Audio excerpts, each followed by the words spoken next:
Let them come to New York with that bullshit. They forget where I live. Let them I'm come glad to you mentioned New York. I'm glad you mentioned that New York, D.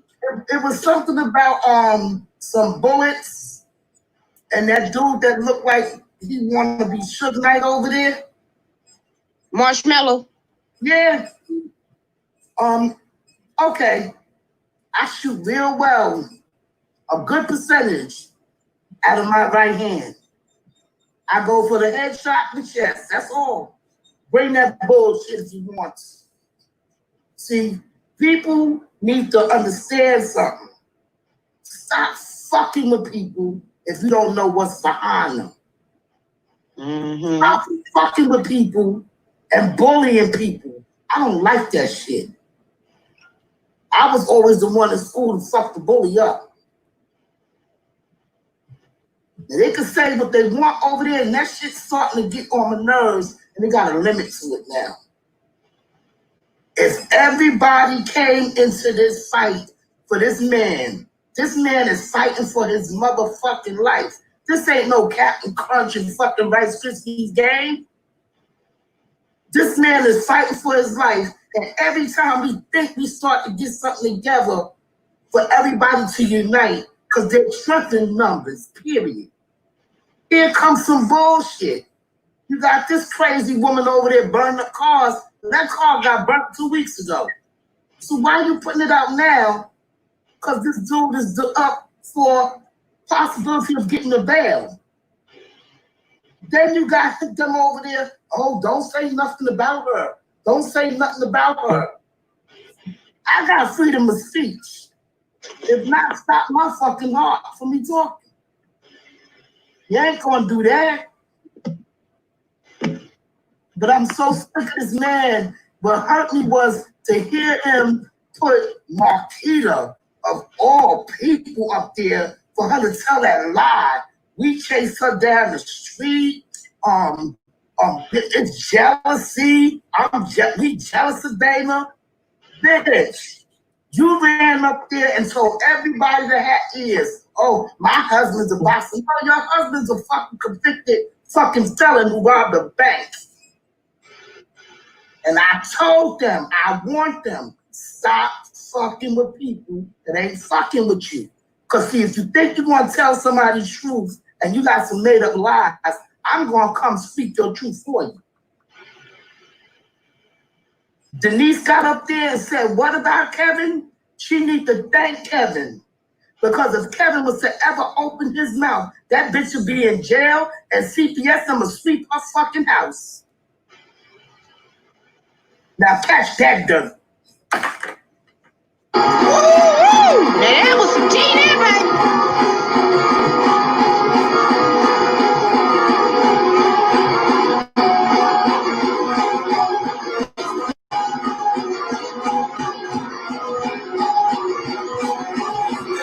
Real quick, D. Yes. Where you at? You feel me? Them some Newport shorts. Yes, indeed, New York. There you go. Ain't nobody robbing him. It's a figment of his imagination, and that's the problem. Tell how Ruthie bought his broke ass some food at that rally though, but he's such a fucking baller, broke ass nigga. Forgive me, Ruthie, but yeah, I guess he went in the store and was at the register and said he had a $100 bill. He didn't want to break it, so asked Ruthie to pay for his stuff, and she was like, "All right, I'll pay for it." And so as soon as she said that, he went and grabbed a whole bunch of other stuff and threw it on the counter. Never showed the $100 bill though. And I got something to say to Sylvia. We had no intentions on paying you no damn money to ride that day to the rally after that bullshit you pulled at court on that lives talking that crazy shit about him too, and I ain't a him too, a them too, a me too, a we too. What my shirt say, King Kells? When you lost that damn parking ticket, ha! It's like that bitch will pay those $50 herself. Yes, bitch, you were punked in to doing what the fuck you were good at, is being a do girl. And that's that. Like it or love it, but you ain't gonna check it. Right, and he did not know until we already was there. He sat there and told the people, "Oh, I'm gonna be there. I'm on my way." And I'm like, the mega bus, he'll never make it here on time from Georgia on the mega bus, because Dana usually ain't flying on no flight. So I knew that wasn't gonna happen. And you know, allegedly his baby mother, one of his so-called baby mothers, had died that particular day, and he had to get custody of his child because the mother. No, we won't lose you again.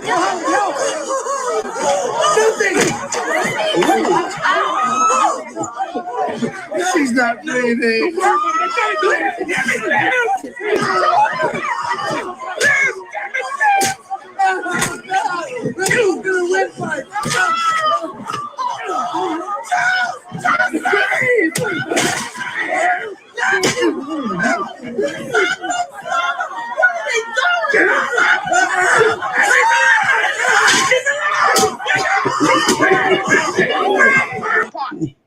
No, you gotta call Don Russell. Remember, we wait for Don Russell. He gotta come with the Sprinter or something. But Dana's the moving company. I mean, that's what Jasmine said. That he came in with the 2 trucks and helped rob Rob's house, and Angelo actually admitted it on the live. Items worth hundreds of thousands of dollars, all gone. Johns Creek police tell us two of R&B artist R. Kelly's homes were hit hard by a burglar. Overnight, investigators are still counting the value of what was stolen and trying to find the man who they say is behind the high-dollar heist. Well, Fox 5's Jacqueline Schultz joins us live from Johns Creek tonight. And Jacqueline, police say the burglary suspect was actually employed by R. Kelly? Yeah, police tell me that Alfonso Walker did home repairs and pool repairs for R. Kelly's home. So he did have access and did have a way to get into this rental home behind me, which I'm told by neighbors was used for parties. Now, police say that while R. Kelly was out of town on tour, Alfonso Walker went into R. Kelly's homes and helped himself to everything the musician owned. Multi-million-dollar home and a second one that were basically cleaned out. A bling-studded hoodie, a slot machine, R. Kelly memorabilia.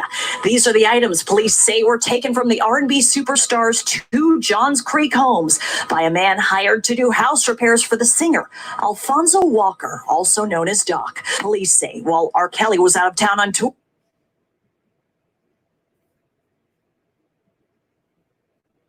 What's going on, baby? What's going on, y'all? Now, she says she's catching up. Listen, today, what we're going to be getting off into is we're going to be talking about this ain't got shit to do about no motherfucking R. Kelly. That was just an intro. All right, now. People say Trent's a scammer. Trent is scheming, trying to get money from me. Okay? Now, this right here.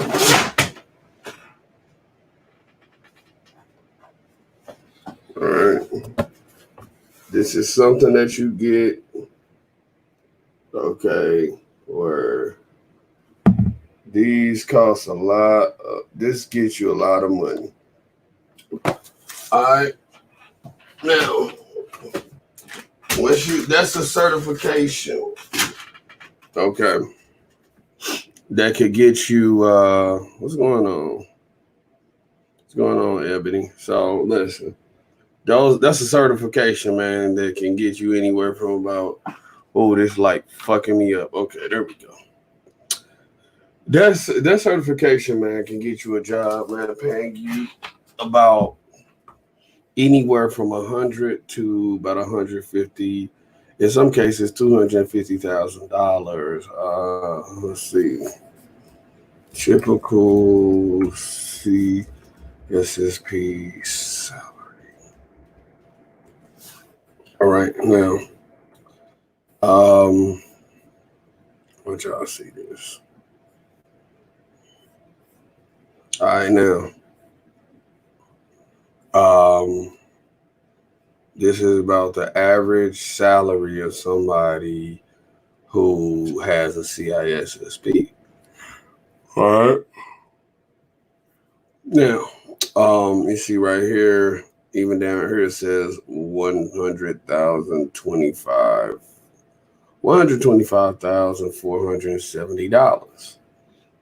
All right. So what I'm trying to do is I am trying to take things from my brain, pass them on to you. These courses typically cost about $4,000. Okay, of which I will show you that, right? Let's see. Okay. All right, now. Okay, let's not go there. Let's go here.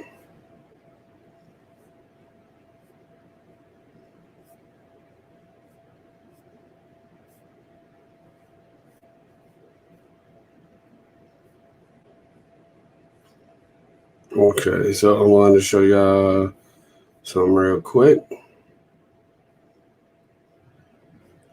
Here we go. All right, now, okay, this is it. Okay, so let's just say we want to go through this exam course.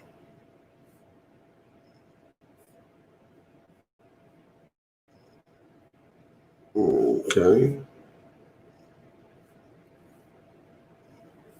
All right. So they don't want to tell you this right here. Okay. All right. So listen, they don't want to tell you right here, but this, hey, Tanya, these classes typically cost $4,000. All right. I paid $3,800 for one about 5 years ago, 4 or 5 years ago, to go to one of these classes. These classes are on steroids. They don't fully teach you everything that needs to be taught. And at the end of the day, you know, you have to get some other repeat to go with the training so that it works out better for you. So what I'm going to do is I'm going to, through this job series, this is opinionated jobs. I expect many people to come in, fall off, because this is going to be very technical. This is going to, if this thing takes into a lot of context that you have some prerequisite knowledge. For those things, I'm going to take this. I'm going to give you this $4,000 series absolutely free. This is all going to be on my YouTube page. I'm going to have my video editor go in at the end, chop this thing up, and put it into what they call nuggets. All right, but I'm going to tell you again, I'm going to give y'all a $4,000 book series. $4,000 training series, absolutely free, no cost to you. All you have to do is go online and subscribe. Go online. I'm gonna make this a playlist. You go and watch the playlist. And then you'll be spun up. You'll be able to make you about $125,000 per year after this video series. So with no further ado, we're going to get off into chapter 1. Let me see something here. Okay, so first thing that I want folks to do is to look at, I want y'all to go over here, right? Okay, now you go to Safari Books online, right? Now, you basically say try now. All right, it's start a free trial. Okay, so what you're gonna do is you're gonna start a free trial. Okay, so again, you can pay $49 a month.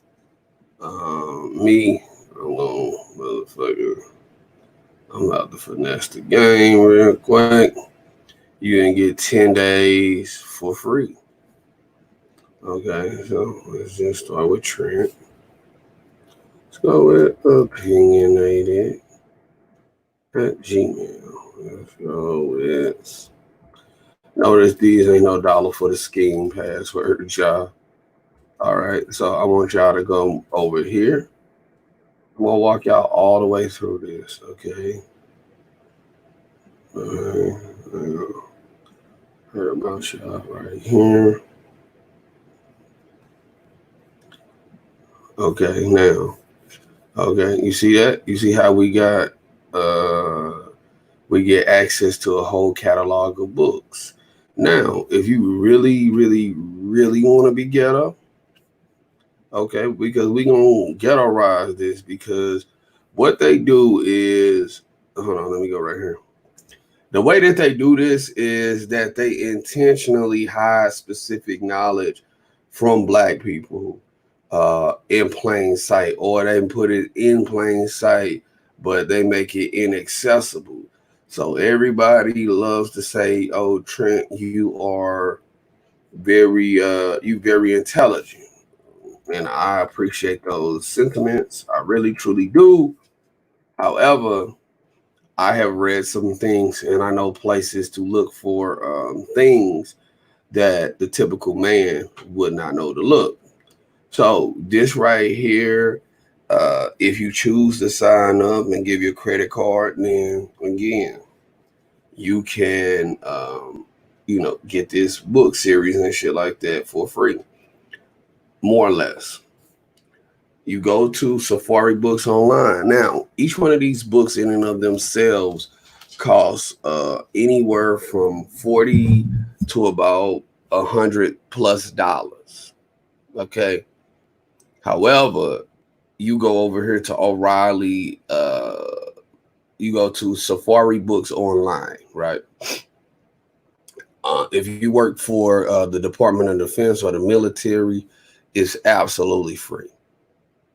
Absolutely free. If you don't, then you could go and pay $49 a month, or you can basically sign up and keep on changing your emails and signing back up, and you can get this shit for free too.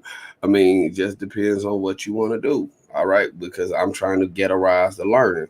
You take you a little common sense, okay, and some Google, and you could be just as smart as Trent, man. I'm telling you, it's easy. Okay, so the book that we will be learning out of will be this one. Now, there are other training series that are in here. However, I love Sean Harris because she is one of the originals, okay? So let's go all the way back. Let's go here. Let's go to the cover, okay? So this is the book we are going to be learning out of. Like I say, I fully expect, some people to drop off during this time that we are learning this. However, those of y'all who stick with me, y'all gonna be able to get a new, job in the technical field if you of course, watch the whole series. Okay, so here, David R. Miller. Okay, we go in there. Go in there. Okay. Listen, I'm gonna, go ahead and sift through the bullshit. This is the contents here, right? Now, this is what we're going to be learned. Hold on, let's see. Why become a CISSP? Okay, right. So let's see here. Let's see. Okay.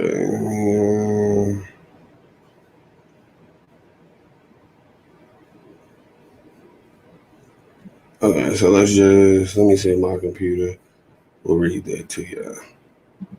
As our world changes, the need for improvements in security and technology continues to grow. Corporations and other organizations are desperate to identify and recruit talented and experienced security professionals to help protect the resources on which they depend to run their businesses and remain competitive.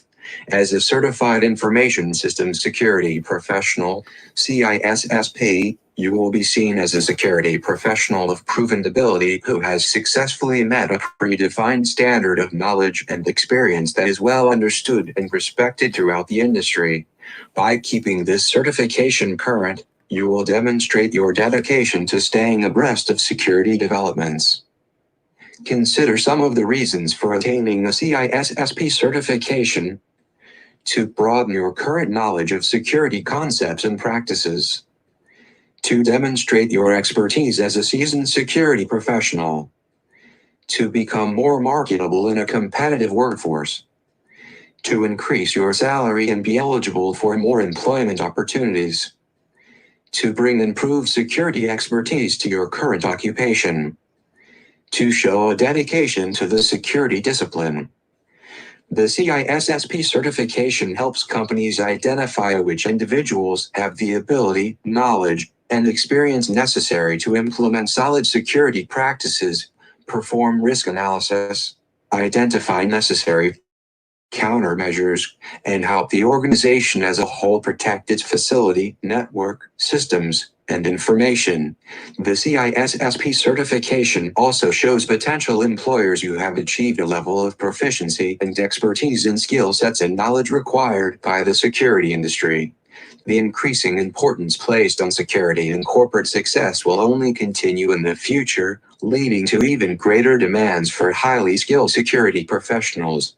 The CISSP certification shows that a respected third-party organization has recognized an individual's technical and theoretical knowledge and expertise, and distinguishes that individual from those who lack this level of knowledge. Understanding and implementing security practices is an essential part of being a good network administrator, programmer, or engineer. Job descriptions that do not specifically target security professionals still often require that a potential candidate have a good understanding of security concepts as well as how to implement them. Due to staff size and budget restraints, many organizations can't afford separate network and security staffs. But they still believe security is vital to their organization.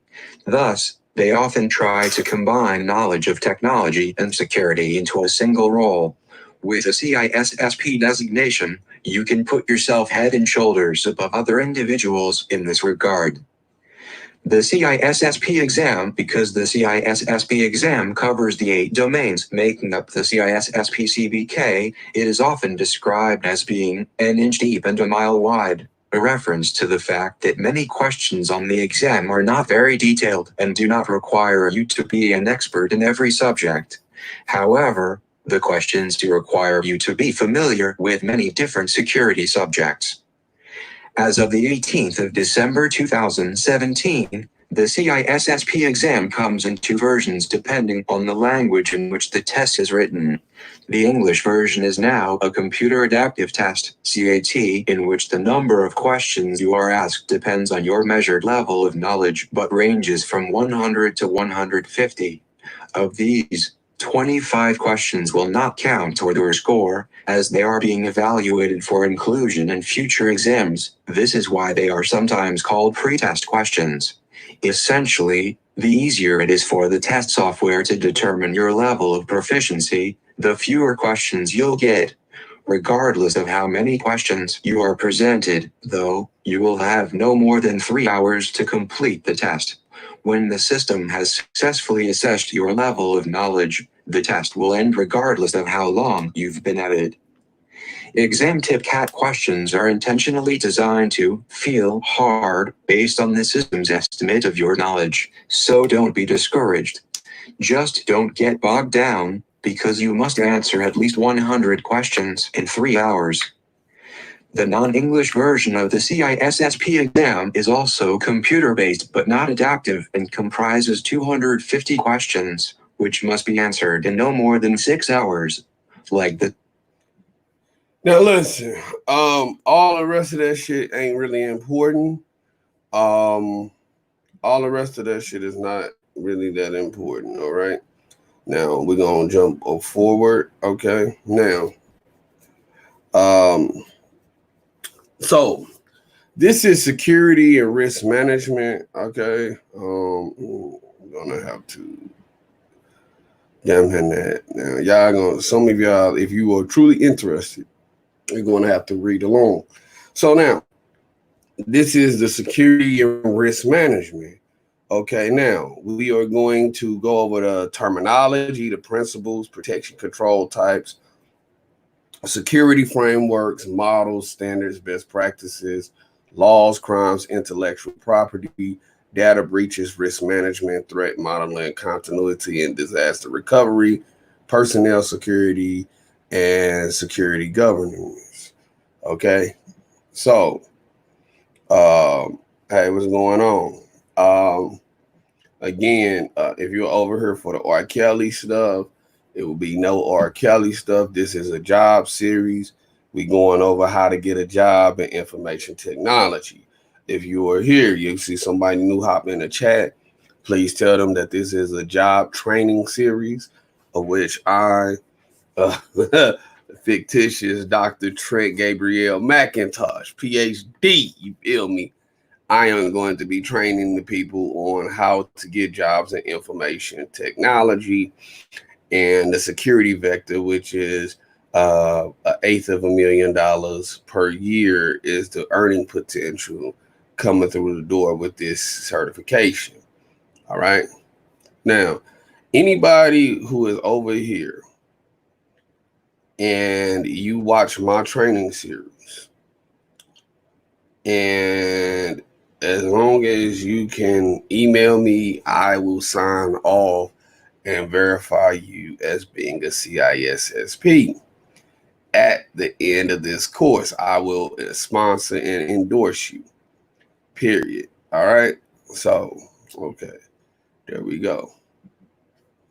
All right, now, here we go. All right, so here we are. Okay, now, all right, let's say the only true secure system is one that's powered off, cast in a block of concrete, and sealed in a lead line room with armed guards. And even then, I have my doubts. Eugene H. Stratford. Okay, so basically what he's saying on a GED level is that there's no such thing as a truly secure system. Okay, there's no such thing as a truly secure system. What I'm reading is this right here. Okay, now the only way to truly secure your system is to only way to truly secure a computer system is to unplug the motherfucker, do not have it connected to the internet, put it behind 2 blocks of concrete, line that up with lead, put some arm guards around it. And he said, even then, I have my doubts. So what that means is that no system could ever truly be secure as long as it's connected to the internet. What they are hoping for at best is that for you to aggravate and piss somebody off and make it so fucking hard to crack a system that once it's cracked, all right, or once somebody goes through all of the rigmarole, right? That's a nice technical word, right? Rigmarole.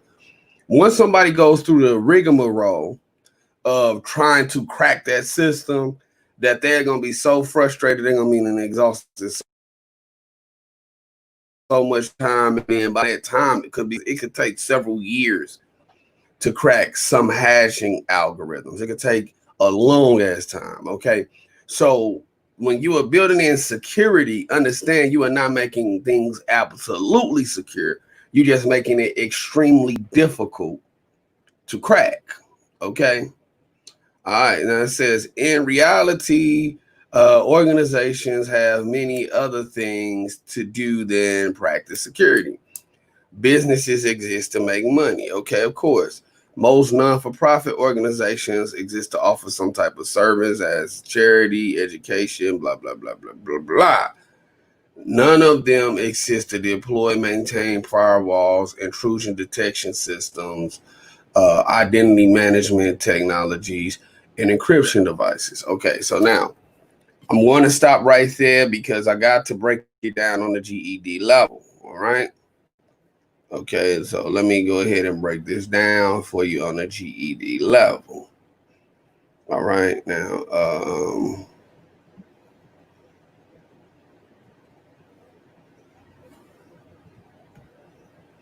all right, so,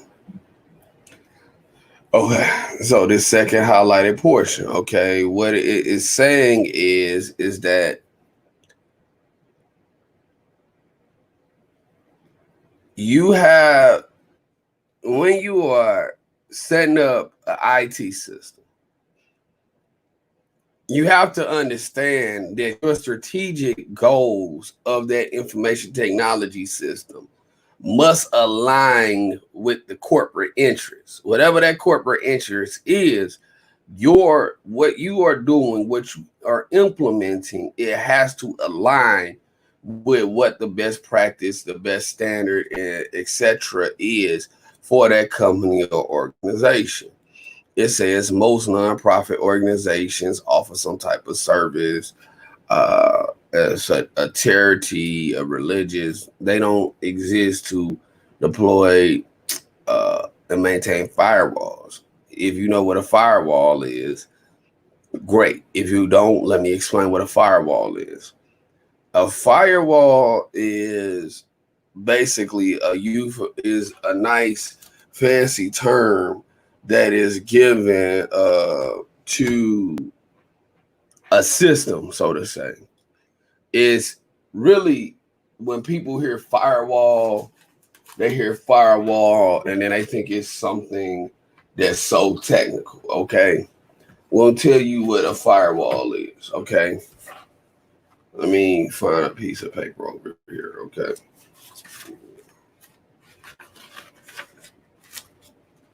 Okay, now a firewall is really no different than this. Okay.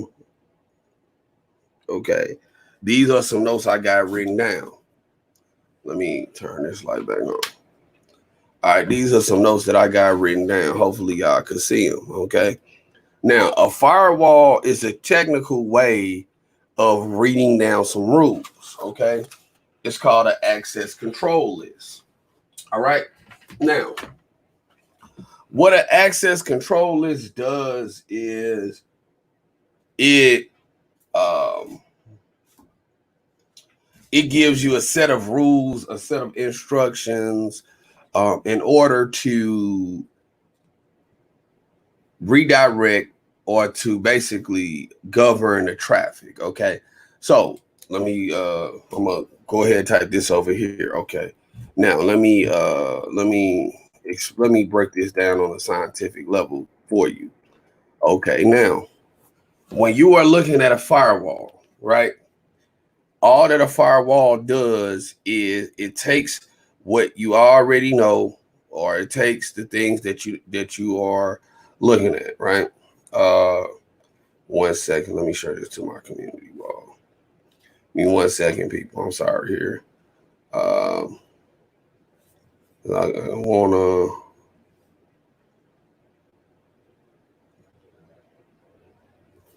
All right, give me 1 second, people, please. All right, let's go right here. Okay.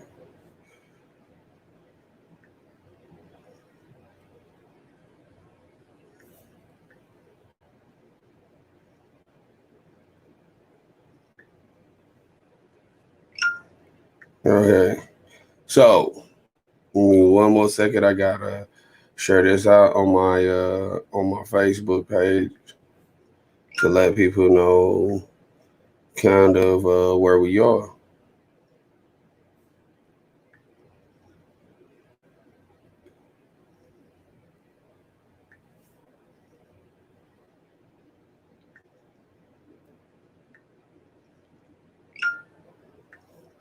Okay. And this is going to be available on the Opinionated News Network website. I gotta go in there and update that. Okay, now the vital function of what a firewall is. A firewall is basically it's a virtual security guard. Okay, it's to break it down on a GED level, give y'all some shit to give y'all some basic shit to understand what a firewall is. All that a firewall is that bouncer at the club saying, let me check my list. Yeah, nigga, you can get in. You're not on the list though. That's all that a firewall is. That's all that it does. Period. Okay. It allows traffic or it denies traffic. That's it. Nothing more to it. Nothing else to it. Okay. From the most mundane, simplest of firewalls is allowing traffic or denying traffic. Now, we're going to get into port protocols and services a little bit later. All right. But it says intrusion detection systems. Intrusion detection systems is basically the simplest way to understand what an intrusion detection system is basically like having a drug sniffing dog. Okay. All right. If that dog smells you, then it says, oh, that motherfucker's over there. Here you go, right here. Okay. It detects an intrusion. Okay. Period. It sniffs out where the bullshit is coming from and it identifies it. Okay. Identity management technologies. All right. Now, that coincides with an access control list. Okay. Identity management technologies, again, you get into some type of access control list at the end of the day. It's a encryption devices, okay? Again, encryption is basically your way of keeping things secret, okay? So it would be like, okay, we got 5 people here in the chat, all right? Now, let's just say that we had a text message or something like that covering. Yeah, I ain't dealing with that shit. Listen, let's just say that we had identity management tech. Okay, so encryption device basically makes it protects your message, okay? It allows you to keep what they call confidentiality. All right. So if you are encrypting it, all right, then that means that nobody can get in unless they know a specific set of things. That's what encryption is. Okay. You have to have some type of thing within your possession, either your mental Rolodex are in your physical possession that will allow you to unlock this secret message. That's it. Now we continue. It says that no business wants to develop hundreds of security policies, deploy anti-malware products, maintain vulnerability management systems, constantly update its incident response capabilities, and have to comply with the alphabet soup of security laws, regulations, and standards such as Sarbanes-Oxley. That's British, okay? Whenever you start hearing shit like that, that's British like a motherfucker. Graham-Leach-Bliley Act, okay? PCI DSS, all right? That's credit cards. HIPAA, that's Health Insurance Portability Accountability Act. So again, those of y'all who are R. Kelly supporters, when you get to the HIPAA, once we start breaking down HIPAA, okay? This word right here. Once we start breaking down this, all right, y'all are gonna learn a lot of things about the R. Kelly case, okay? FISMA, Federal Information Security Management Act. Business owners would like to make their widgets, sell their widgets, and go home. Okay. Now, we moving. Let me take that off the screen. But those similar days are long gone. Now organizations are faced with attackers who want to steal businesses, customer data, and carry out identity theft and banking fraud. Custom company secrets are commonly being stolen by internal and external entities for economic espionage purposes. Systems are being hijacked and used with botnets and other and other organizations to spread spam. Now, a botnet, okay, let me go over here, right? All right, now, let me see, where the fuck is that word at? Okay, botnet. Okay, let me highlight that. Okay, basically a botnet is something that holds your system up, all right? So let me go and find you a technical definition of it, and then we're going to break this down.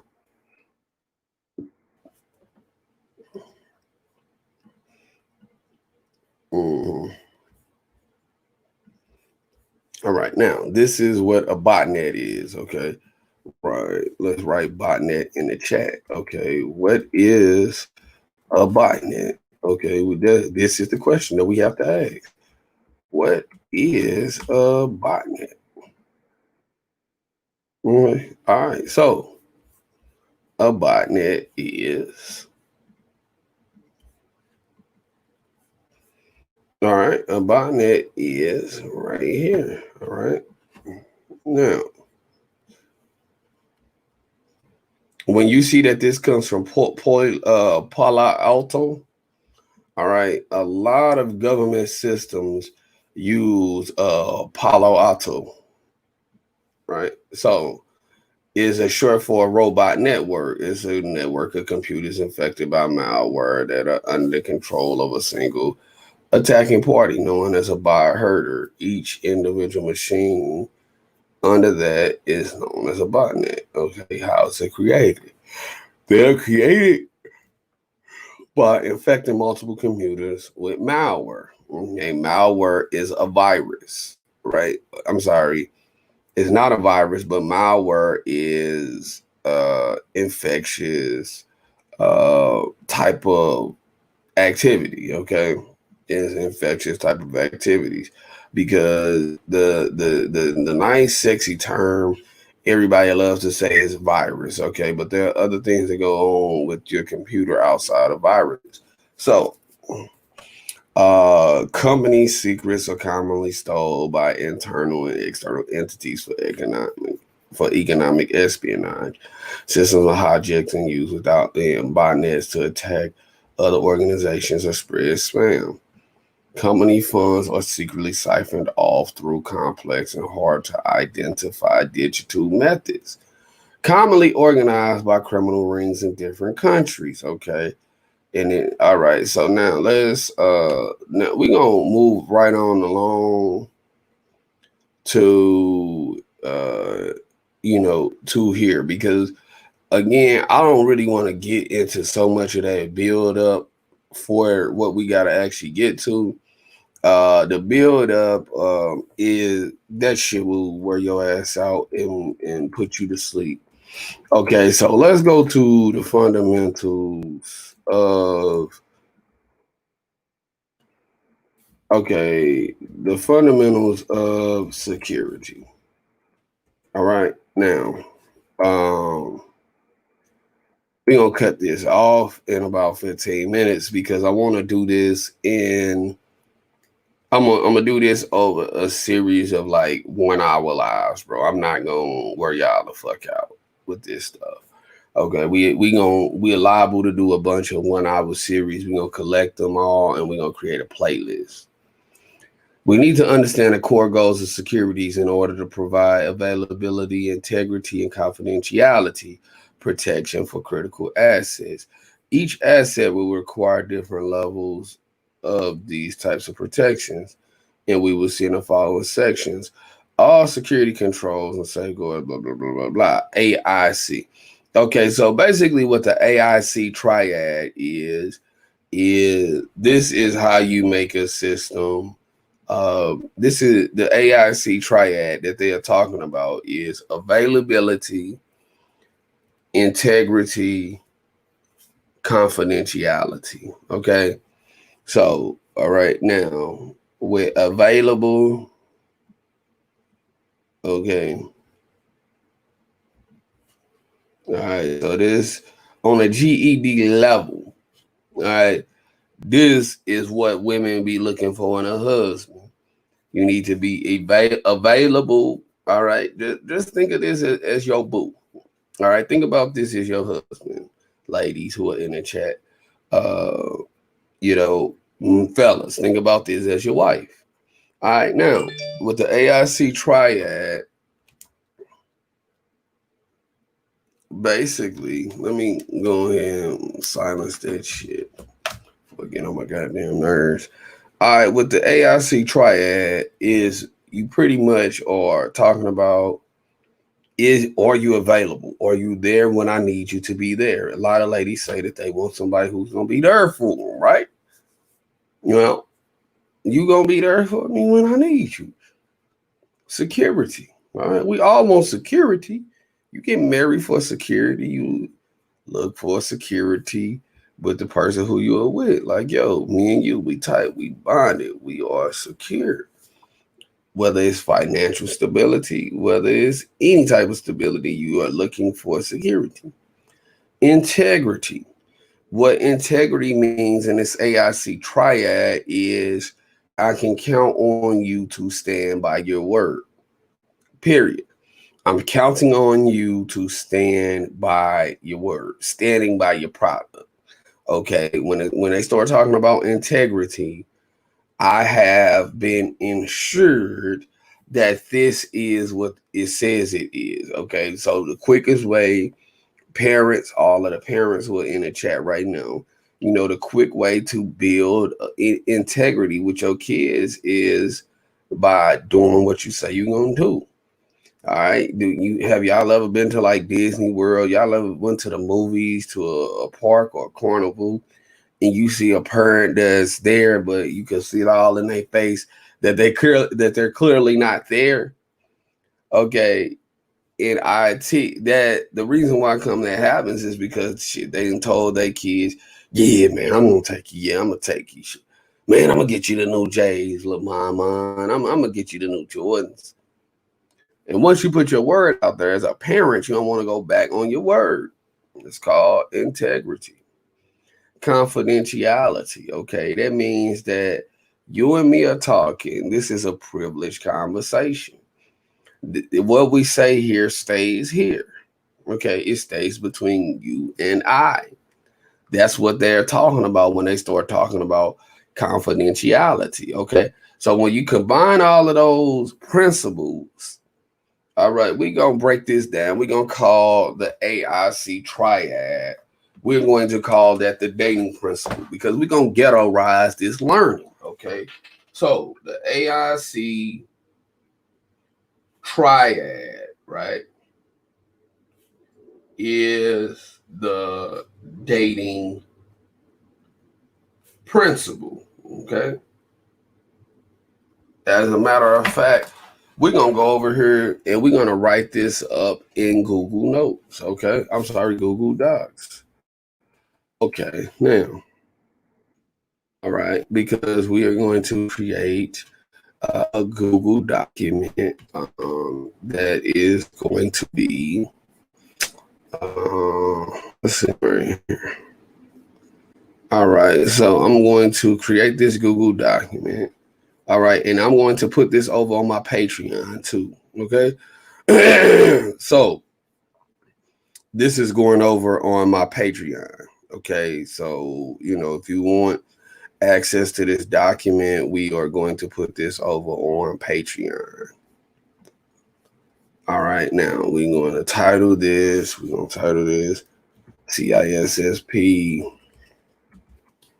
Training and CISSP training principle, training notes. Okay, so right off the bat, all right, got that. Okay, so now one of the things I like to do is I like to put a heading on every single document that I ever fuck with. Okay, so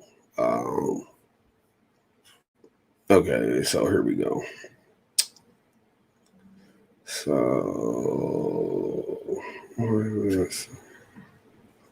heading on. Okay, so we're gonna come right here to the center of the page. P review notes. Okay, now we're gonna underline this. All right. So all right now. So all right. So what we're going to do is, since we are going to have to refer back to this several times, we are going to put this in basically a subtitle, right? So we're going to make this the AIC Triad. Okay, so AIC stands for availability, integrity, and confidentiality. Okay. All right. All right, my bad. My spelling a little fucked up. Y'all know I was on that Grey Goose. And I was on that motherfucking Grey Goose cranberry last night. What? All right. Availability, integrity, and confidentiality. We have coined this. We have coined this term, the dating principle. Okay. Okay. All right. So we're gonna come and put this. No, we're gonna call this the marriage principle. Okay, the marriage principle. I like that. The marriage principle. See, because you got to basically break this down on a GED level so that you understand this yourself. We're gonna call this the marriage principle. All right, now. All right, we calling this. We named it this because, all right, in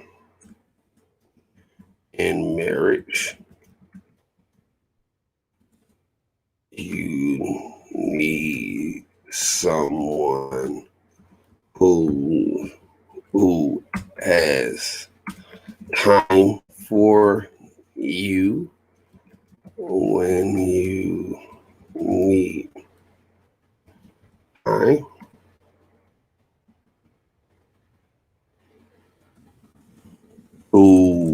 I'm sorry, who is there for you at all times. Okay.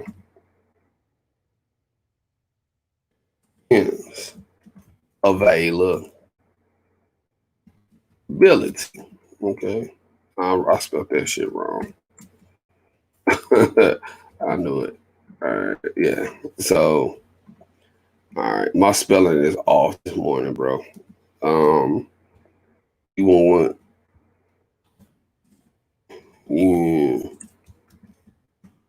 need someone mods.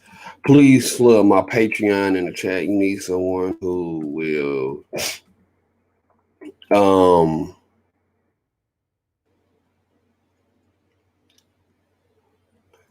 you need somebody who will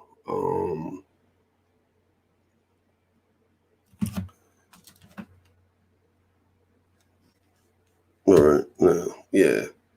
Outside of that, you need somebody who is who will stand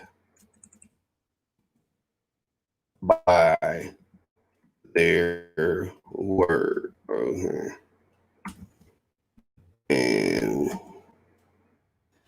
give you good faith that you are that you can rely on them. Okay. That's somebody with integrity. If somebody stands by their word, that's a person with a lot of integrity. All right, then calm. Okay. And you want in-house business to stay in-house.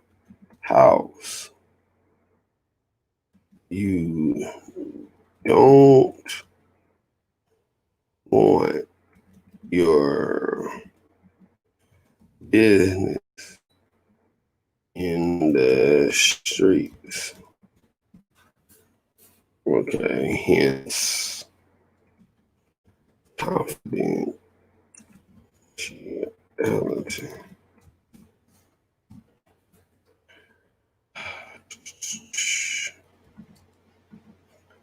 All right, now let me change this back. All right, I hate fucking Arial. All right, so we're gonna take that shit like that. Times New Roman. Take this text, take that out of subtitle, and just make that be normal text, okay? Now we're gonna take this right here. And what we're going to do, we're going to make that, okay, be the heading, okay? Now we're going to take this, move that up to 12.5. Okay, now, moving right on along. Where are we at? Okay, so I'm going to stop this. I'm going to go right back here. Hey, what's going on, y'all? What's going on? What's going on? What's going on? We are training for a job. So now, all right. So this is something that we have coined the marriage principle. Okay, let's undo that highlight. Okay, so let's. I'm gonna have my expensive ass MacBook read this to y'all. Chapter 1: Security and Risk Management. This chapter presents the following: security terminology and principles, protection control types, security frameworks, models, standard. I'm trying to read all that shit. Let's just go with this piece right here, y'all. Fundamental principles of security. We need to understand the core goals of security, which are to provide availability, integrity, and confidentiality. AIC Triad: protection for critical assets.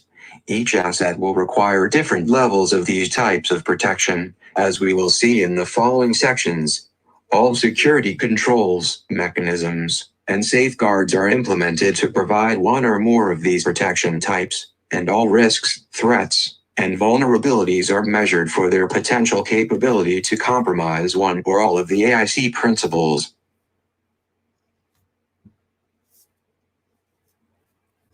All right, yeah. All right, so, oh shit, let's see. All right, now, all right, is also known as CIA, confidentiality, integrity, availability. Now, availability, let me see.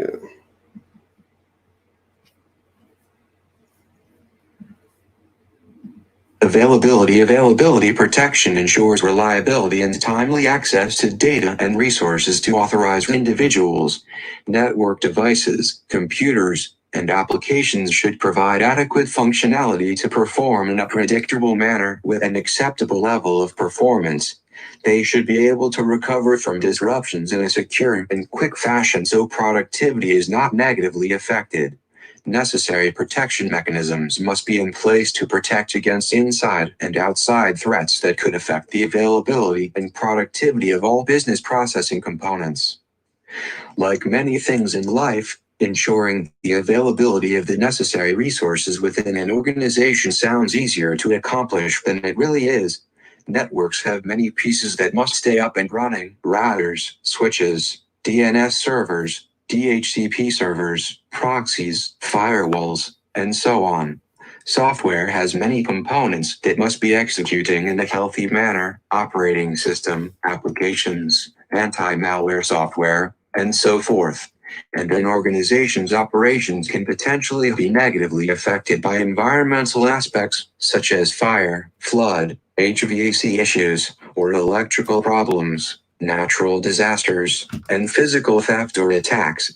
An organization must fully understand its operational environment and its availability weaknesses so that it can put in place the proper countermeasures. Now, that was their way of saying, be there for me when I need you to be there for me. All right, all of this other shit that they saying is nice, it's deep, it's long, it's drawn out. Okay, they put all that fluff and shit in there to tell a goddamn book. Listen, you got you got router switches, DNS servers. Hold on, let me go and highlight what I'm talking about for y'all.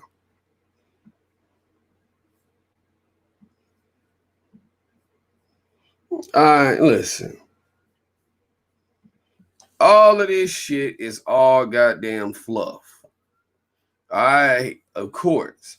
If you know anything about IT, yeah, routers, switches, DHCP servers, proxies, firewalls, the software components, blah, blah, blah, blah, blah. You know, an organization must fully understand its operational environment and its availability weaknesses so you can put in a proper countermeasure. Basically, like I said, the AIC Triad, the CIA Triad, those are both the same things. Just they moved the acronym letterings around, right? So essentially, what that is you have to be there for me when I need you. Nothing more, nothing less. Okay? Nothing more, nothing less. So, hey, it's saying that if I want to call you up in the middle of the night, or if those of y'all who are married, you need a motherfucker to be there for you when you finish tripping, when you wake up in the middle of the night and you need somebody to talk to. You want to have your boo there for you. All right.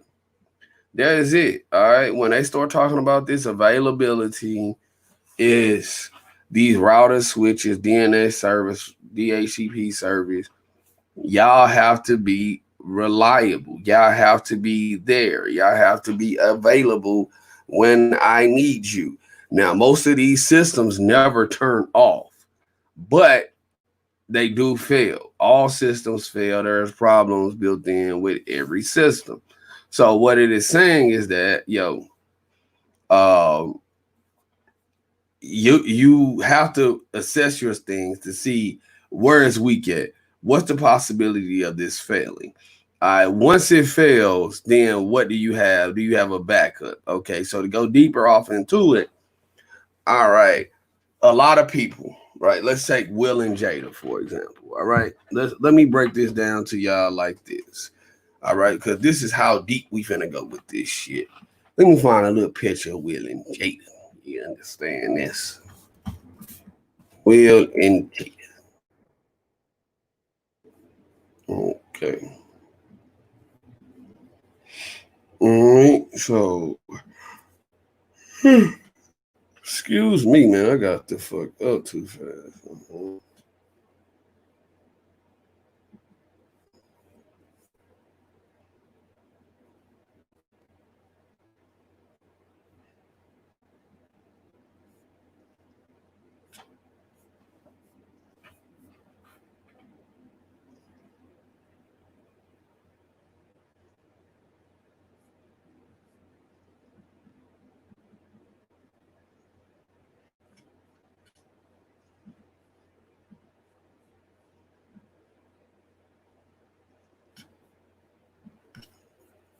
All right, so okay, all right, so like, let's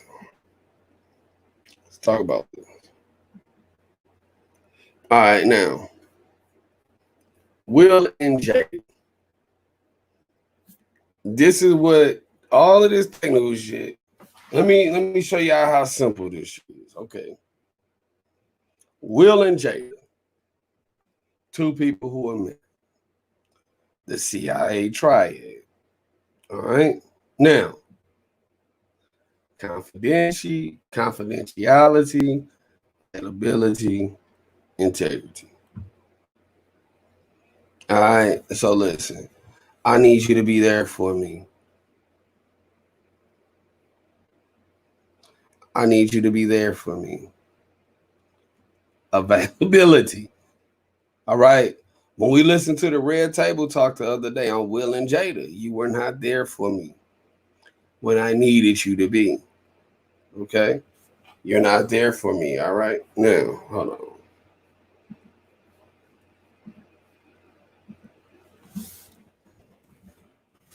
All right. And since you're not there for me,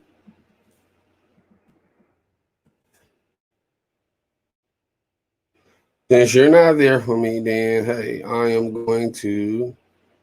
have to have a backup in place. All right. So I'm gonna deal with some little side nigga or something like that. Okay, so you're gonna deal with a little side nigga, right? And there you go. All right. So when they start talking about botnets and things like that that bring your system down, okay, then essentially they talking about like August Alsina.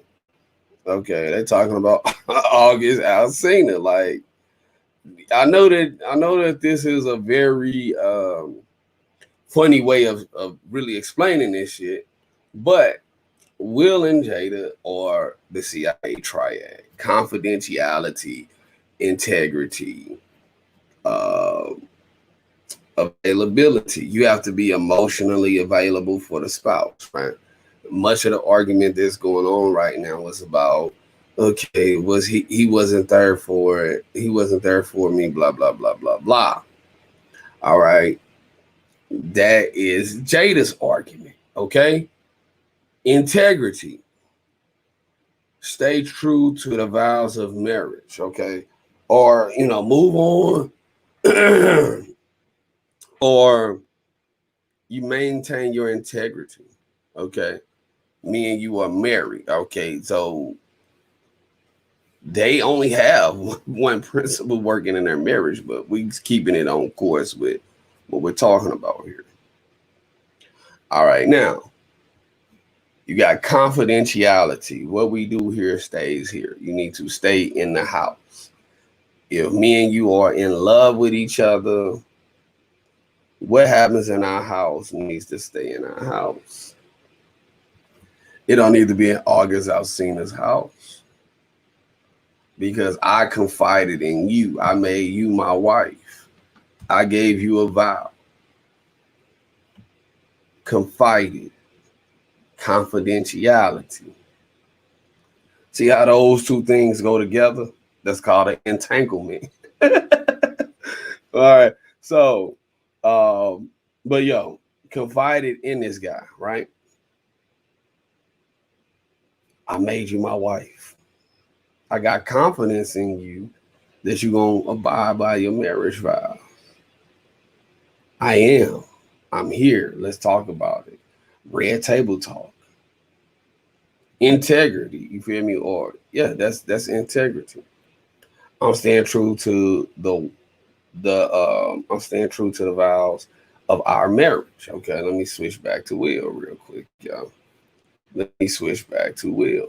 Okay, so all right, yeah. So staying true to my vows here. I'm keeping it true. You my lady, you my boo, you my queen, you my wife. You are my everything. You feel me?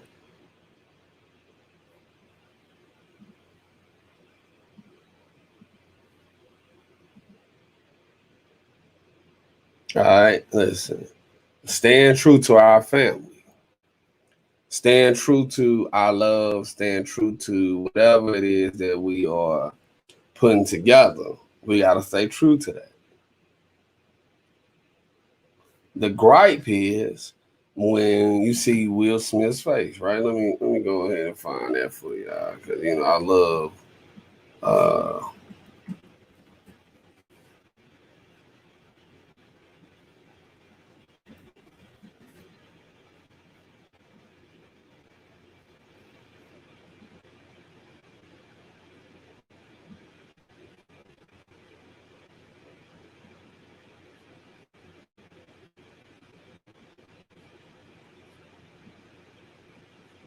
all right, here we go, y'all. Here we go. Here we go. Here we go. All right, now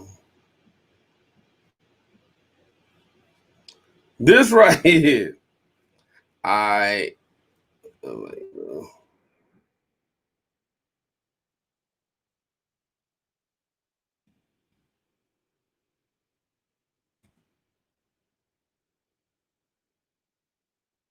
availability. You're like, bitch, I may not have always been available, but I damn sure kept my integrity and I damn sure kept my confidentiality, right? I kept my integrity. I kept my confidentiality. I stayed true to you. I kept everything that was going on in our motherfucking house a secret. You riding bitch. That's how that is. This is a real life example of what's going on. Okay. Now,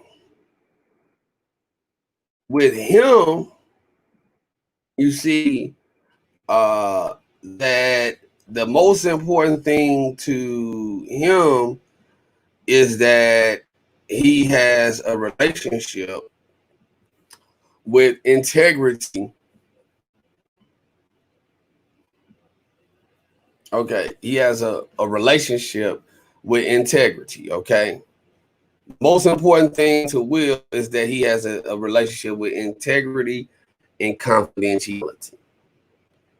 So he is lacking availability. Okay, because he's dealing with projects, he's handling major moves, he's handling everything. Again, we're talking about the marriage principle of all of this, man. We're gonna keep going deeper off into this, but we're going into the marriage principle of this, all right, so that you can fully understand it. That way, we taking it from all of this layered as malarkey shit that's all over every place, all right, and we bringing it back home. We bringing it back to the hood. We bringing it back to the motherfucking projects, okay? So he's like, yo, I was there for you, all right, and I kept your business under the rug. All right, I don't give a fuck if I wasn't available. All right, now Let's go over here. Now with her, you know, you see this grin on her face and stuff. All right, now she needed availability. She did not care so much about her integrity.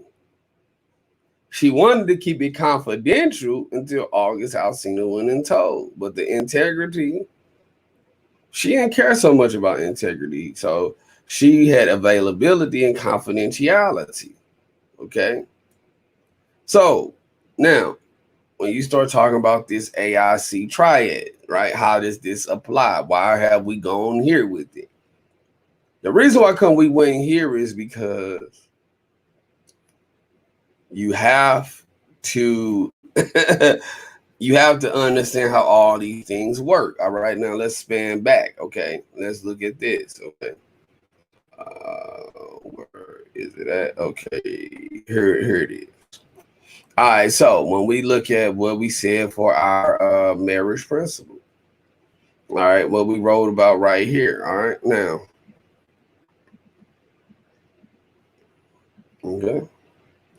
All right, now when we start talking about our marriage principle, this is our marriage principle, okay, from this book, all right? And you need availability, somebody who's going to be there with you when you need them. You need somebody that you got good faith in and that you can rely on them for their word.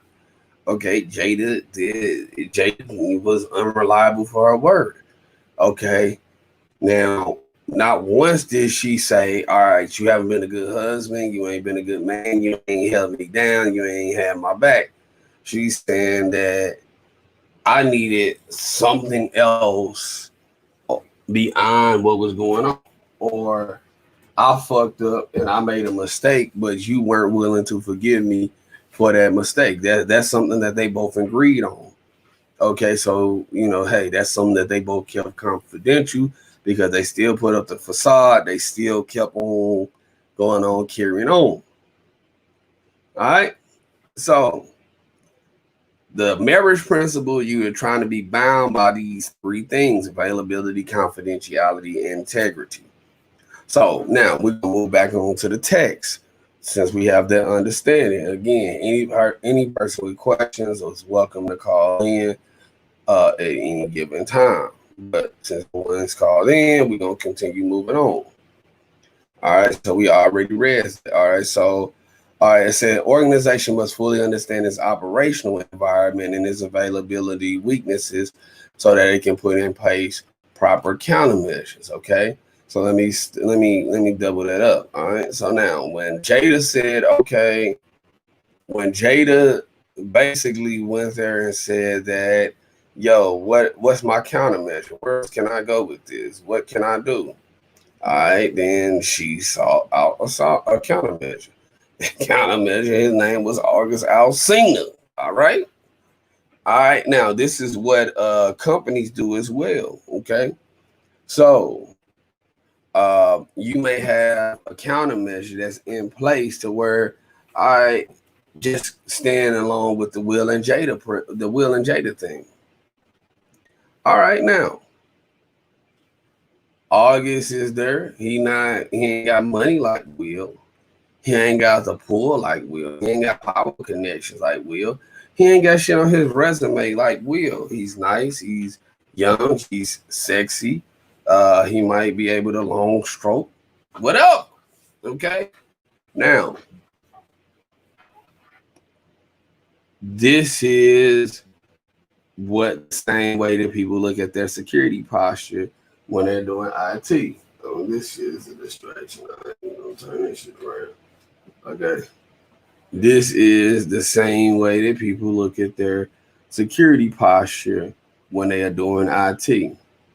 It's like, yo, this is a countermeasure that we can put in place, all right, for our availability. All right. If I don't want to be lonely, this ain't really what I want, but this shit is gonna have to do for the time being. And that's in the real world. That's how this shit really works. Okay. All right. Now, integrity. All right. This is basically what they are saying. You know, I've already told y'all what it means, but again, I'm gonna let my expensive ass MacBook read this to y'all. Integrity is upheld when the assurance of the accuracy and reliability of information and systems is provided and any unauthorized modification is prevented. Hardware, software, and communication mechanisms must work in concert to maintain and process data correctly and to move data to intended destinations without unexpected alteration. The systems and networks should be protected from outside interference and contamination. Environments that enforce and provide this attribute of security ensure that attackers, or mistakes by users, do not compromise the integrity of systems or data. When an attacker inserts a virus, logic bomb, or backdoor into a system, the system's integrity is compromised. This can, in turn, harm the integrity of information held on the system by way of corruption, malicious modification, or the replacement of data with incorrect data. Strict access controls, intrusion detection, and hashing can combat these threats.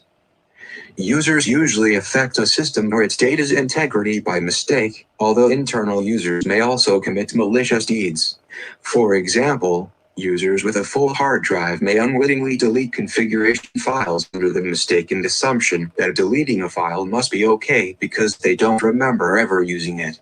Or a user may insert incorrect values into a data processing application that ends up charging a customer $3,000 instead of $300. Incorrectly modifying data kept in databases is another common way users may accidentally corrupt data, a mistake that can have lasting effects. Security should streamline users' capabilities and give them only certain choices and functionality, so errors become less common and less devastating. System-critical files should be restricted from viewing and access by users. Applications should provide mechanisms that check for valid and reasonable input values. Databases should let only authorized individuals modify data. Data in transit should be protected by encryption or other mechanisms. All right. Okay, I'm back. So, basically, that was integrity. Okay. All right. Now, that integrity is, again, some type of protection.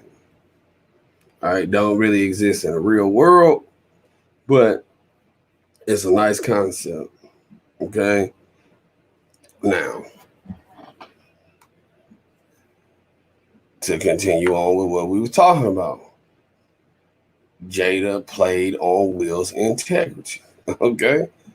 She took his integrity and she used that against him. This is basically what this shit is saying when we go through to try to learn this job. But Trent, how did she play on him? How did she play on his integrity? Jada knew that he was going to assure her his promise of the future. He was going to uphold his responsibility. He was going to be able to protect her, provide financial security, and be able to be there for her. Okay. Listen, that is what that integrity shit is. Okay. You not having any unauthorized modification is what it said right here. All right, you not altering the terms of this love, bitch. You not going in and transversing the way that this marriage is supposed to go. That's something that you're not doing. All right, I will not allow it. That's not no. Fuck no.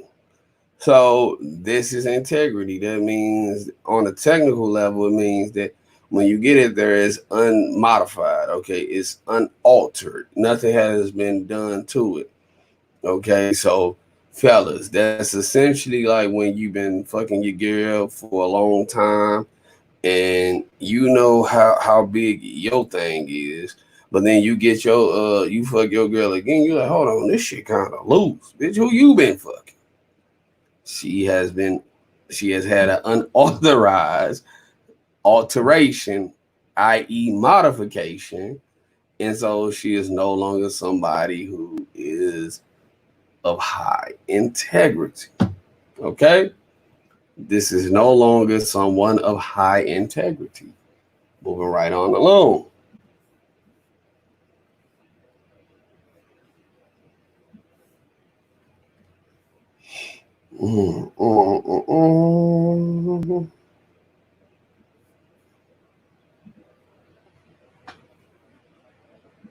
Confidentiality ensures that the necessary level of secrecy is enforced at each junction of data processing and prevents unauthorized disclosure.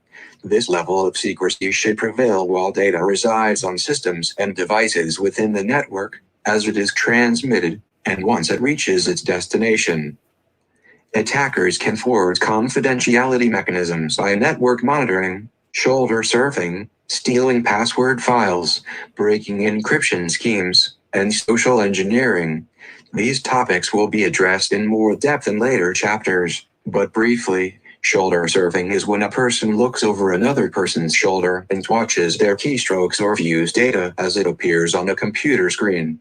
Social engineering is when one person tricks another person into sharing confidential information, for example, by posing as someone authorized to have access to that information. Social engineering can take many forms. Any one-to-one communication medium can be used to perform social engineering attacks. Users can intentionally or accidentally disclose sensitive information by not encrypting it or sending it to another person, by falling prey to a social engineering attack, by sharing a company's trade secrets, or by not using extra care to protect confidential information when processing it. Confidentiality can be provided by encrypting data as it is stored and transmitted, by enforcing strict access control and data classification, and by training personnel on proper data protection procedures. Availability, integrity, and confidentiality are critical principles of security.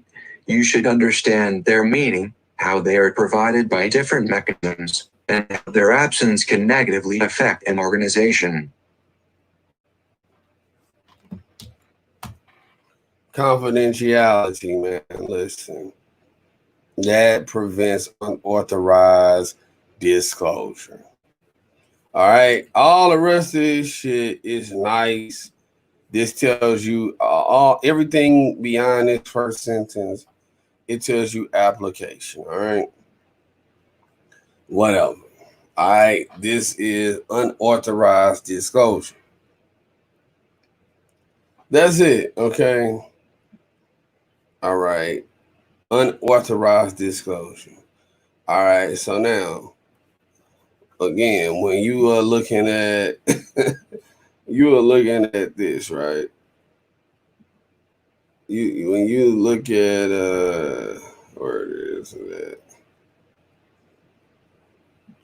All right, when you see this, Will Face looking like, bitch, listen, you done had some unauthorized disclosure going on. Who the fuck is this nigga you was fucking, and why the fuck is he talking? You feel me?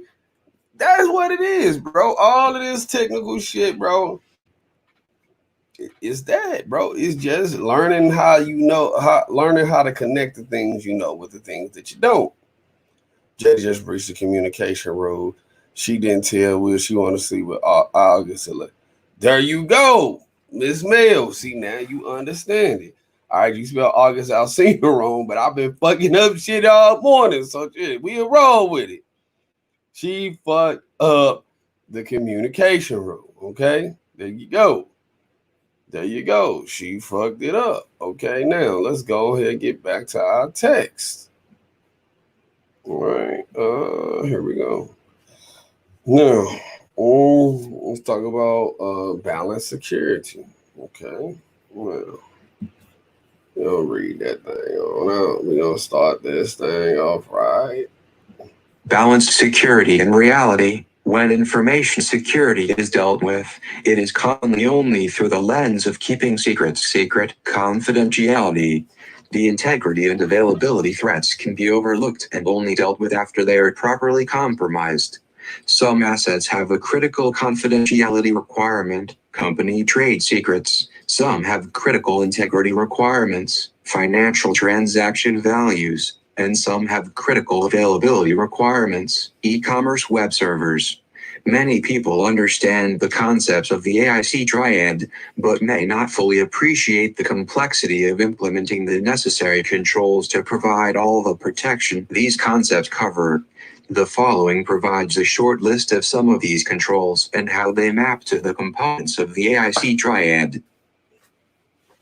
Okay. So, she said, I don't know how to spell it. It's cool. I had to open up my blinds because shit, these goddamn, that light right there, that shit about to kill me. Maybe it's this one that's giving me the headache. All right, let me turn this one.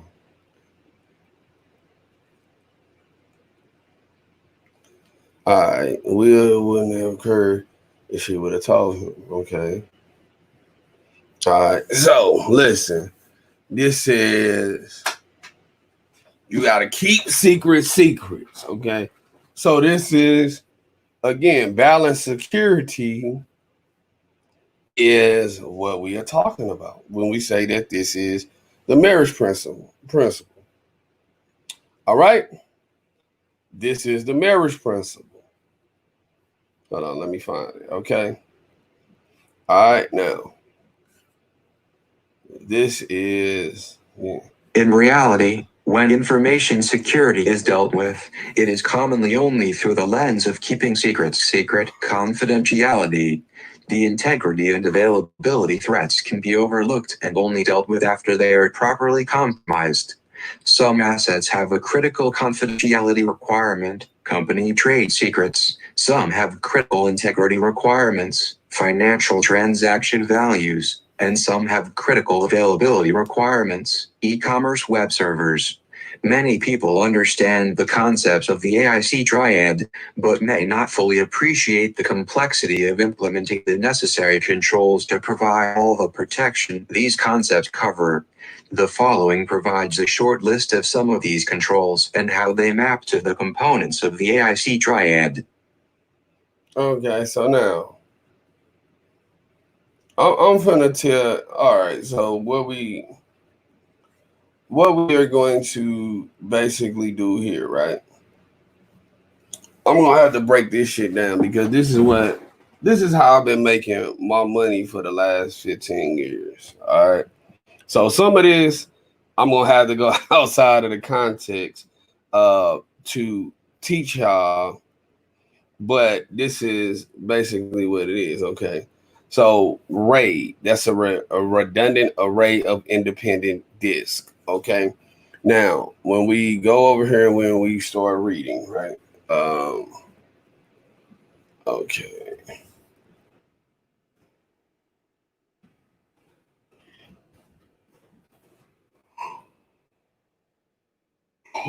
Okay.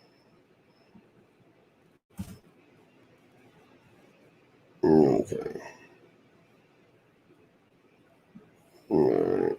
So now, I don't want that definition.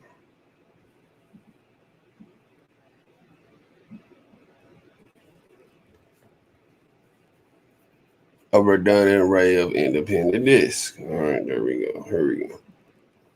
All right, so let's go.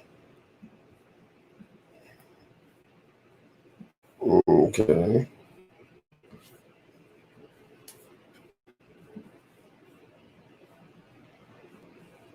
In computer storage, the standard RAID levels comprise a basic set of RAID, redundant array of independent disks, configurations that employ the techniques of striping, mirroring, or parity to create large reliable data stores from multiple general-purpose computer hard disk drives, HDDs.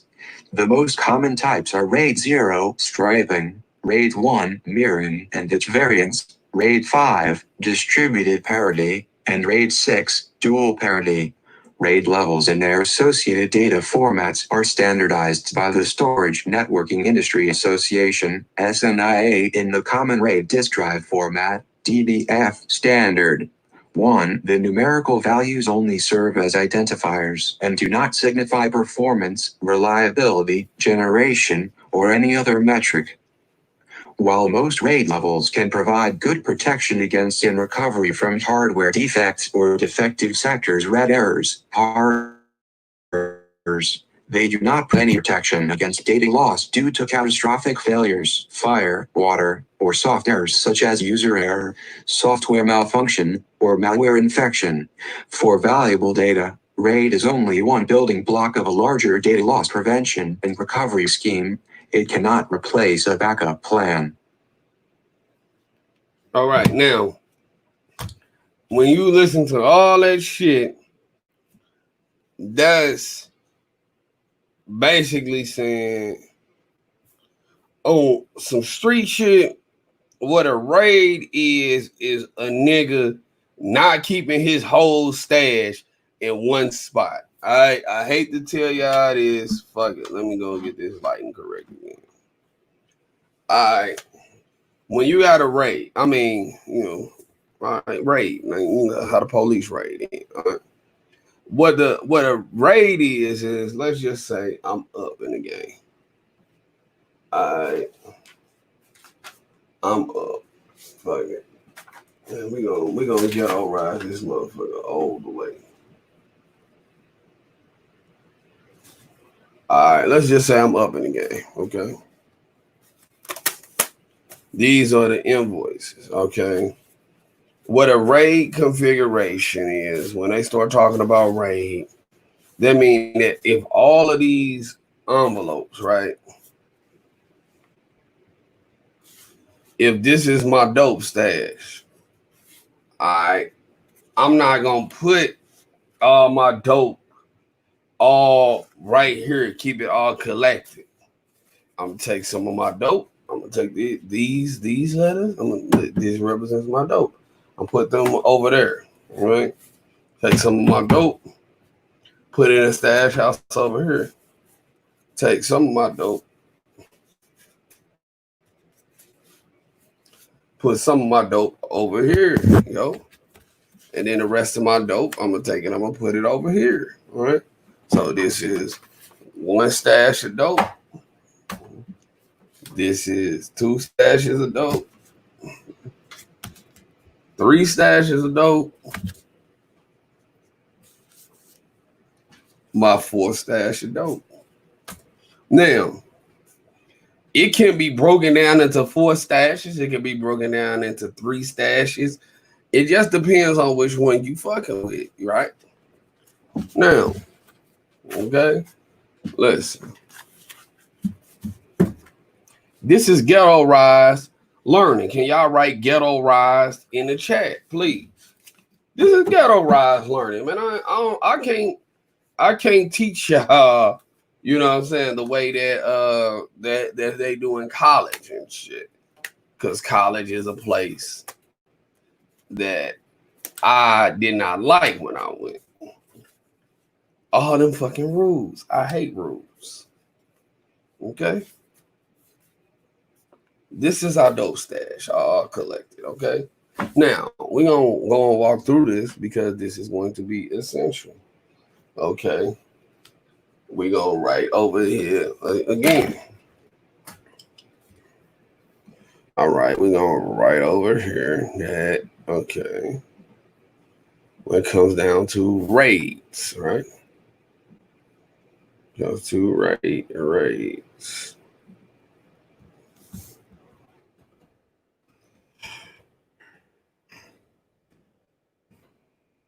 Okay. The dope stashing method. Okay.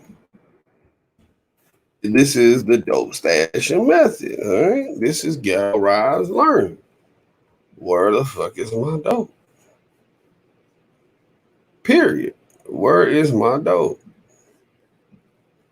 This is the dope stashing method. Okay. All right, now.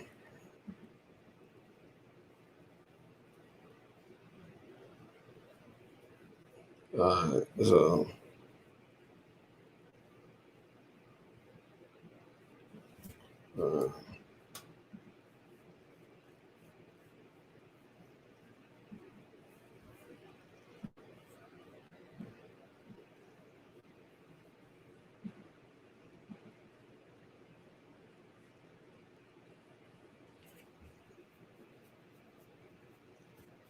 Okay, so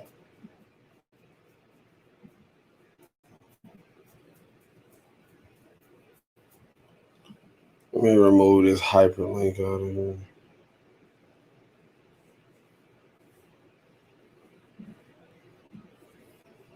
Yeah, give me 1 second. Yeah, I need to. All right, cool. I didn't need all them goddamn hyperlinks up in there. All right, so this is the way that I would stash my shit. All right, this is what it means technically, okay? It's simple. This is, okay, this is reality, okay? This is the ghetto rise, meaning of it is ways to break down and stash your dope. Period. That's just it. Just get on rise. All right. So now,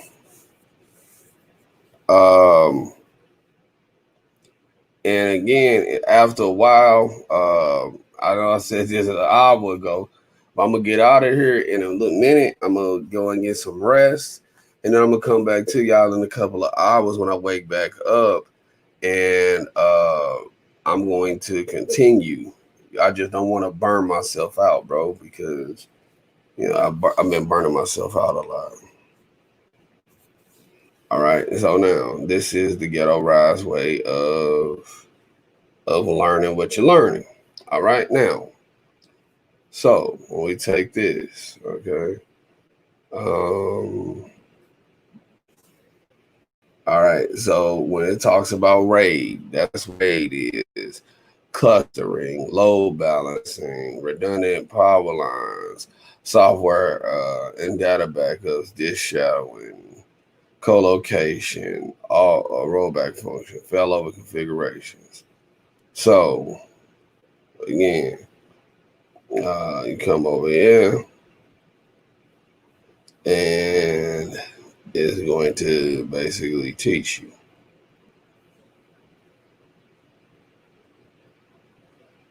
All right, so RAID 0, also known as a stripe set or striped volume, splits stripes data evenly across two or more disks without parity information, redundancy, or fault tolerance. Since RAID 0 provides no fault tolerance or redundancy, the failure of one drive will cause the entire array to fail. As a result of having data striped across all disks, the failure will result in total data loss. This configuration is typically implemented having speed as the intended goal. 3. RAID 0 is normally used to increase performance, although it can also be used as a way to create a large logical volume out of two or more physical disks. 4. A RAID 0 setup can be created with disks of differing sizes, but the storage space added to the array by each disk is limited to the size of the smallest disk. For example, if a 120 gigabyte disk is striped together with a 320 gigabyte disk, the size of the array will be 120 gigabyte multiplication 2 equals 240 gigabytes. However, some RAID implementations allow the remaining 200 gigabytes to be used for other purposes. The diagram in this section shows how the data is distributed into AX stripes on two disks, with A1:A2 as the first stripe, A3:A4 as the second one, etc. Once the stripe size is defined during the creation of a RAID 0 array, it needs to be maintained at all times. Since the stripes are accessed in parallel, an N-drive RAID 0 array appears as a single large disk with a data rate 10 times higher than the single disk RAID. Okay. Now, oh shit, I didn't click the wrong thing. All right, now, when we are,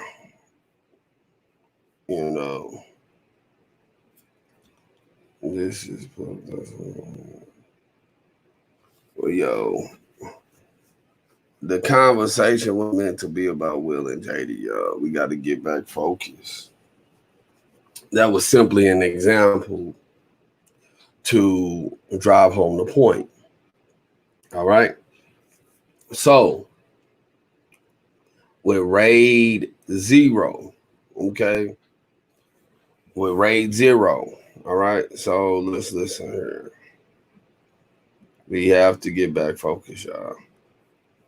When we start talking about this redundant array of independent disk, okay, RAID, all right.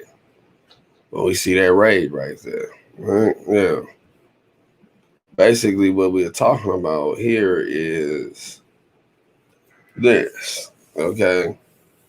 Now, from what I read, we are going to call this the young girl principle, okay? This is the young girl principle, all right? RAID, I'm going to call this the young girl principle. Well, that's what this is, okay? Now, when you're dealing with this young girl principle, what the young girl principle does is number one, it says it gives no fault tolerance or redundancy. The failure of one drive will cause the entire array to fail as a result of having data striped across all disks. Okay, the failure will result in a total loss of data. Okay, the reason why I want to call this the young girl principle is because when you are dealing with younger women, ladies, when you deal with younger women, all right, let me bring this thing back center focus, right? I call this the young girl principle because when you meet many young girls, you know, some of y'all, these are your nieces, some of these are your aunts, these are this is somebody in your life, okay? RAID 0, okay, because it's different versions of RAID, but RAID 0, that's the young girl principle, okay? You see younger women or some women. Matter of fact, we're going to call this not even the young girl principle, but the pretty girl principle, okay? Scratch that. We're going to call this the pretty girl principle because it's some chicks that are older and they're cute, okay? So, the pretty girl principle. All right, now, using a pretty girl principle, what you do is you have somebody that totally puts all their eggs in one basket, okay? And that's basically what RAID 0 is talking about. It's talking about somebody that puts their eggs all in one basket. So if all that you are relying on is your looks, then you are up Shit's Creek without a paddle, yo. Without a paddle. All right.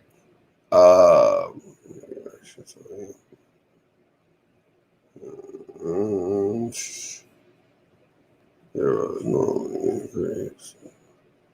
This is the way to create large lives. This okay, so you putting all your eggs in one basket. All right, so you if you don't go and basically get one gift or get something outside of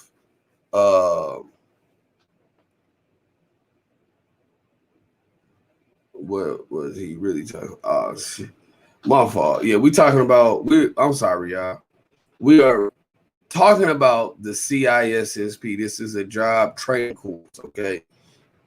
This is going to be part of our job training series. All right. Now, what happened is when we got to RAID 0, we found out RAID 0 is an all for one, one for all. Put all your eggs in one basket. I call this the pretty girl principle. A lot of pretty women, they don't have nothing else beyond being pretty. Okay, like if you can't like cook, if you can't nourish my soul, if I can't come to you get advice, what do I need you for? You know, I don't really need your ass.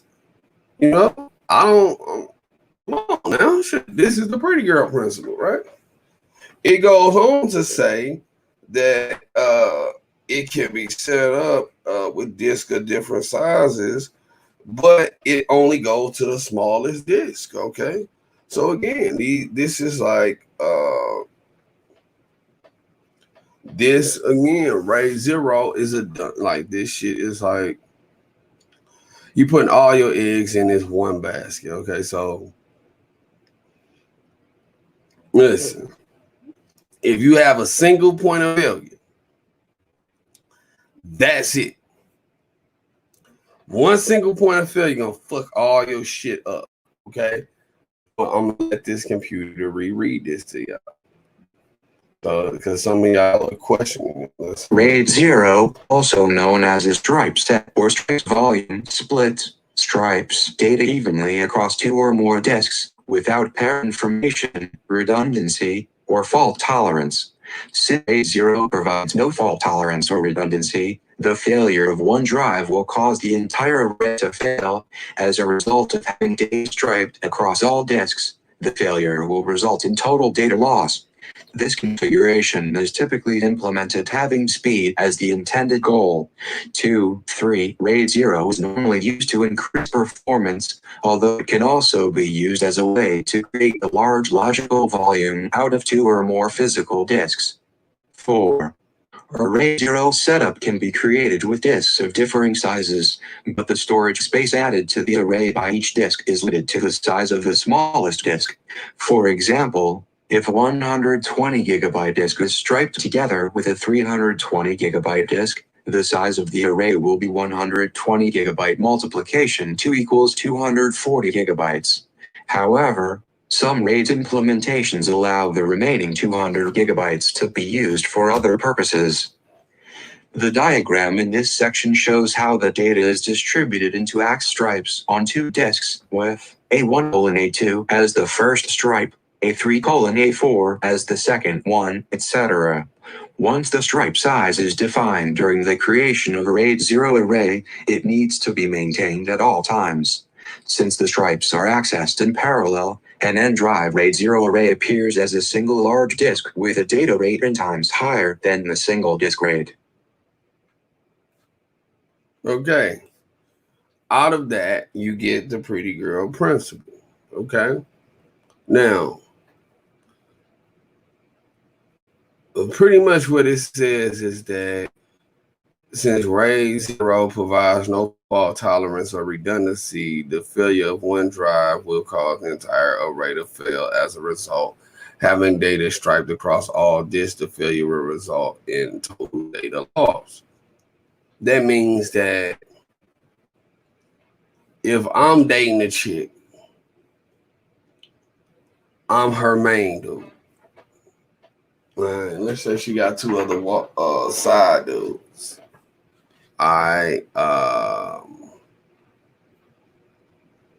With the other side niggas that she have, if I start fucking up, you know, since we all connected, right? We just gonna say 3 pigs in a pod, right? 3 niggas. Since she loves me, it's gonna be fucked up for me and both of the side niggas. You feel me? I'm the one who I'm gonna fuck it up for the side niggas too, because she gonna start hating all dudes. She gonna start looking at them like all the same. This is when you hear females say niggas ain't shit. That's like a RAID 0 type of thing. That's what's going on. It's saying that if you have one drive that fails and it's striped, meaning that it's bonded, okay, you got one stripe going across all this, right? So that means that it's so toxic, right? When it's good, it's good. If I'm making her happy, side niggas happy, other side niggas happy, blah, blah, blah. When it goes bad, everything is bad. It's all fucked up. It's all in disarray. It's all going to be a bad situation. That, and two, when it starts talking about it can be set up using different disk sizes, but the space will be added to the array. Each disk is limited to the size of the smallest disk. Okay, so this is the inability to see, okay, past your current situations. If you have somebody that got to do with some money, he got some pull, some clout, some type of something, some type of anything, okay, then you have to put this person in their own, lane. But what Ray Zero teaches us is that, no, I'm judging all people by the lowest common denominator. That is what RAID 0 is, y'all. That's what RAID 0 is. Now, let me see. Let's see what else we got. Okay. Well, listen, yo. I'm not going to drag this out, okay? So basically what we got so far is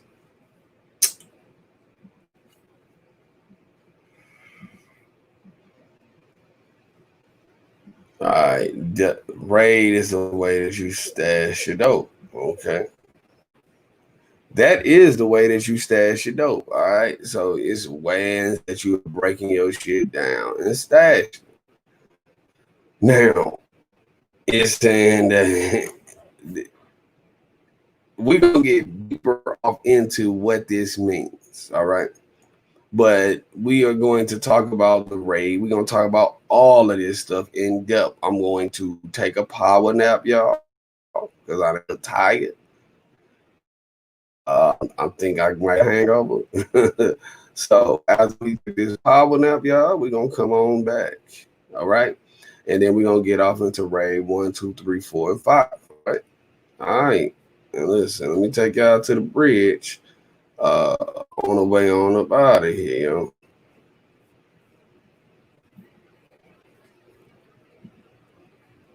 Give y'all Sunday's best. Let's give y'all a little Sunday's best. All right.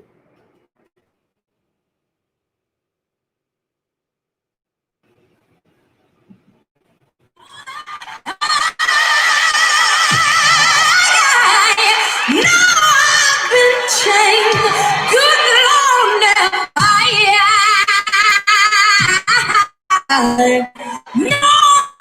been changed.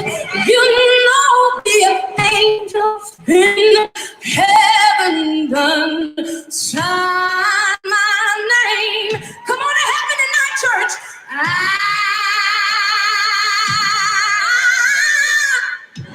I've been changed. You know that.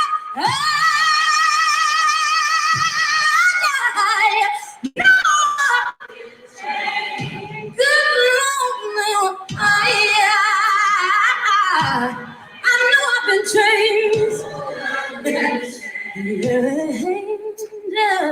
Angels in heaven done shine. Why you don't believe that I've been redeemed? You know the angels in heaven done shine. Follow me down to that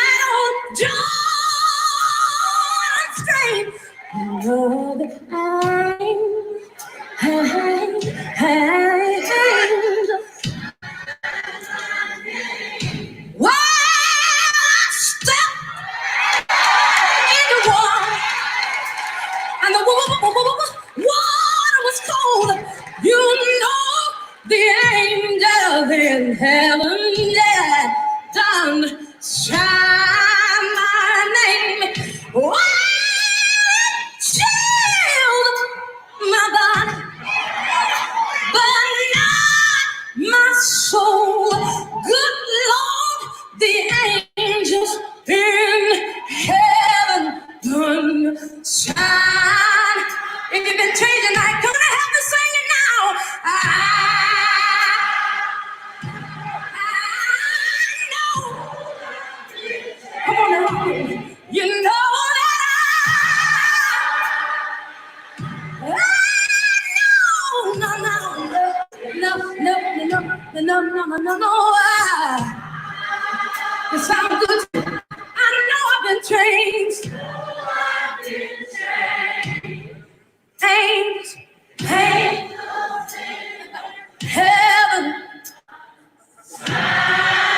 Listen, somebody walked up to me and asked me a question one day. They said, girlfriend, how in the world can a brown cow eating green grass gonna turn around and give us some white milk? I said, well, I don't know that one. But one thing that I know, that God built the laboratory of redemption to my black soul, stained with sin, and plunged me in red blood, the blood of Jesus. And I came out white as snow. Yes, I did. The angels in heaven done shine.